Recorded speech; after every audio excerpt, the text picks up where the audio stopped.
Well, an event called Pokemon Presents was today. If you're a Pokemon fan, if you love the series, it was like Christmas morning. It was only a 35-minute presentation, but it was probably the best 35 minutes of your life if you are a hardcore Pokemon fan. And I know a lot of people today actually are. I've kind of said it before, but like, yeah, that series, I just can't believe it, man. They have kept it going, and it is like still as relevant as ever. I mean, it's really impressive. So let's talk about everything that they announced, everything they talked about. Pokemon Path to the Peak is going to be an animated series spotlighting the trading card game. So the event kicked off with an exclusive peek at Pokemon Path to the Peak, no pun intended, which, is an all-new animated short series that delves into the world of the official Pokemon trading card game. So the animated series is set to premiere at the upcoming Pokemon World Championships, which is actually scheduled for later this week. This kind of got me kind of in my nostalgia. Not actually for the actual Pokemon card game. I never actually got into that as a kid, but there was this old game there's literally a video game called the Pokemon Trading Card Game for like the Game Boy Color, and I absolutely loved that game, and I was so young, I like couldn't get past like the first boss, but I absolutely loved it. Am I remembering that right? Was it actually called that? Yeah, okay, that is what it was called. Oh, it came out in the year 2000. Wow, I'm getting old. Detective Pikachu is the next thing they talked about. I'm not gonna lie, I knew this as the movie that was released like 4 or 5 years ago, the movie called Detective Pikachu. I think it's like Ryan Reynolds that does the voice. I literally did not know that it was actually a video game before the movie came out, but yeah, it was for the Nintendo 3DS. And I guess as anticipated, not by me, but by everybody that was in the loop, a sequel to the 3DS game Detective Pikachu is in the works. So the event had the first trailer, which introduced new characters and gameplay mechanics. Of particular note, Detective Pikachu Returns is what it's called. Very creative with that name there. Will enable players to delve into various crime scenes and conduct investigations. So Detective Pikachu Returns will be coming out October 6th on the Nintendo Switch. I literally did not know that that was a game. I know nothing about it, but I'm just right off the bat, I'm thinking it's like LA Noire with like Pokemon. A little funny to think of it that way. Alright, a sneak peek into Pokemon Horizons, the series, was also provided. Although minimal details were shared, it was revealed that the series will be set in the Paldea region. Paldea, something like that. Oh, it's the region of the new Pokemon games, the Scarlet and Violet. Okay, that's why I couldn't pronounce it. I'm gonna say I've never heard of that before. While an official release date remains undisclosed, we do know that the series is set to arrive, well, it says coming soon, so take that as you will. Pokemon Go is up next, so they are gearing up for the Paldea, Palduty, however it's said. They are gearing up for those Pokemon to come to Pokemon Go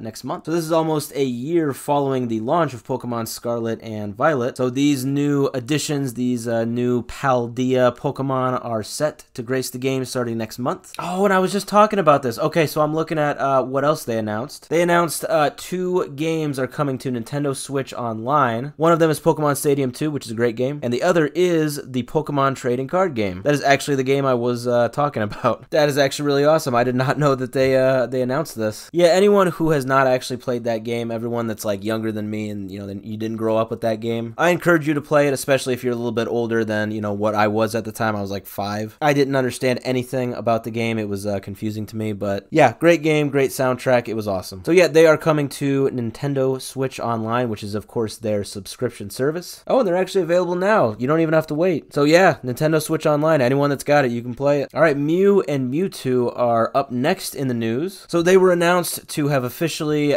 been introduced to Scarlet and Violet. Acquiring Mew is as simple as entering the password "Get Your Mew" within the mystery gift menu. That's actually kind of cool. I remember the whole mystery gift thing like being a thing in like the 3rd generation or something. I didn't know they were still doing mystery gifts. It's actually kind of cool. Oh, and you got until September 18th to do that. And furthermore, Mewtwo will become accessible through a Terra Raid battle commencing on September 1st. I'm not sure what a Terra Raid battle is. It's been so long since I've had a Nintendo console. I am very much out of the loop. I think the last Pokemon game I had, they did like Mega Evolutions, and I just like didn't really understand it. So yeah, I'm very out of the loop. All right, another animated web series, Pokemon Paladin. Oh, I messed it up again. Paldean or whatever it is. Paldean wins. So that's going to be premiering September 6th. This is parallel to the themes of Pokemon Scarlet and Violet, so it's going to be an animated series obviously based on those games within that region. And it says the animated series will follow a student's journey to become a skilled Pokemon trainer. Huh, never heard that one before. It sounds like I'm salty, by the way, but I'm not. I'm just poking fun at it. No, that sounds cool, though. All right, and last but not least I'm seeing here is Pokemon Scarlet and Violet's first DLC. They announced that, and that will be next month. So the event provided an extensive preview of the expansion pack and the new gameplay for the DLC they are calling the Teal Mask. It's going to be the initial installment of 2 paid DLC expansions planned for Pokemon Scarlet and Violet. The presentation showcased 2 new characters and confirmed that players who embrace the expansion will encounter a selection of new Pokemon not previously available in the base game for Scarlet and Violet. I'm assuming that means it'll be like past Pokemon from past regions, and this DLC will debut on September 13th. So yeah, very cool. I did not really know much about Pokemon Presents, but I think they do it like more than once a year. I think it's like twice a year, and it's just crazy to me how big, like I said, how big Pokemon still is. They're still doing great. They're still making fun games. They're still relevant, and of course, they're still making Nintendo a lot of money. I think it's great. I think it's a great time to be a Pokemon fan. It's probably a great time to be a Nintendo Switch owner. I'm sure this will be the last Pokemon game that is on the Nintendo Switch consoles, since there's been a lot of speculation recently about them having a Nintendo Switch 2 console, or, you know, whatever you want to call it. I'm sure it probably won't be called that. Whatever the new Nintendo console is, I'm sure it is coming up very soon. So cool stuff, cool Pokemon news. I'm excited to see how this new DLC is, and, you know, if these new animated series are pretty cool. The main highlight for me, though, is that Pokemon trading card game. Like I said, if you have Nintendo Switch Online, you gotta play that. Maybe I'm hyping it up. Maybe it won't live up to my memory of it in the year 2000, but man, that game was just awesome.